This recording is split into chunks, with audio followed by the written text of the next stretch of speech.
Hello everyone! In this video tutorial, we will guide you on how to add your business to Google Maps. So let's dive right in. First, open Google Maps on your mobile device. Then, go to the specific location where your business is located and tap on it.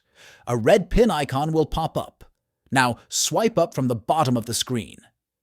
Here, you will find an option to add your business to the map for free. Simply tap on it.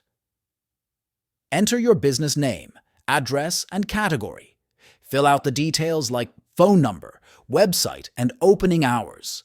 Finally, verify your ownership through a postcard or phone call. After submitting your details, Google will verify your information. Once your business is approved, it will be public on Google Maps. That's all you need to do to get your business on Google Maps. If you find this video helpful, don't forget to subscribe to our channel for more tutorials. Thanks for watching.